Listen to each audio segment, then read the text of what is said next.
our final question of the evening. And it's not because I want to move on, it's because it's time. How would you reduce the dropout rate amongst African Americans and Latinos in Riverside County? And the order is, I was going to say, the order is Mr. Demir, Mr. Young, and Dr. Murray.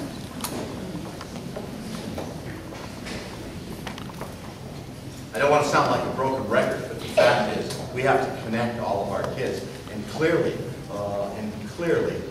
our kids that are dropping out of our schools don't feel that connection to school. And unfortunately, in this county, we see a significantly higher rate of dropouts with African Americans and Hispanics. That dropout rate, by the way, is far more prevalent with boys.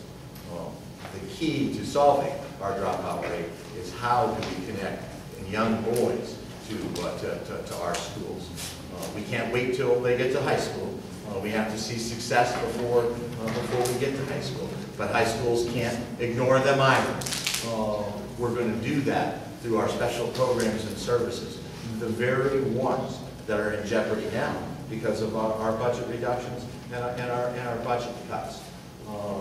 That's how we're going to accomplish that goal.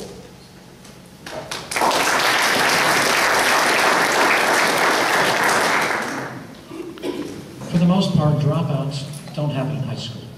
They happen much earlier on. The Arizona State University did a study about 2.5 years ago that showed that the average high school dropout had missed 124 days of school by 8th grade. We have to start much earlier. We have to focus our attention much earlier. For the last 5 or 6 years, the County Office of Education has been gathering hundreds and hundreds of teachers each year, their school principals, their administrators, and building professional learning communities where the data on each student in the school is looked at together. People collaborate together on strategies to help keep students engaged in school.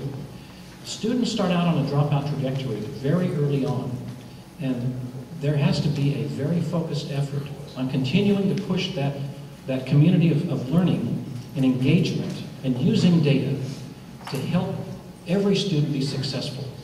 As they progress on into middle school and high school, you have to use things like career technical education to get them engaged in relevant learning for the future.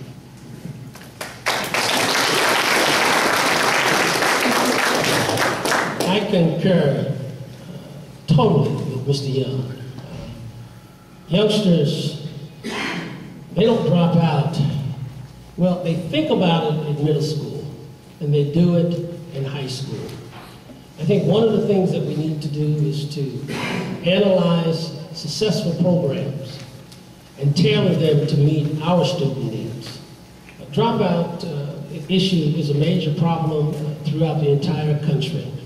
And I think that one of the things we need to do is to look at creative and innovative ways, number one, to get young people back into our schools. And one of the ways we have to do that is through a non-traditional approach. We need to have dropout centers that are strategically placed throughout the entire county, and maybe even consider using faith-based agencies to provide a teacher and provide support and ROP programs, a lot of assistance and support.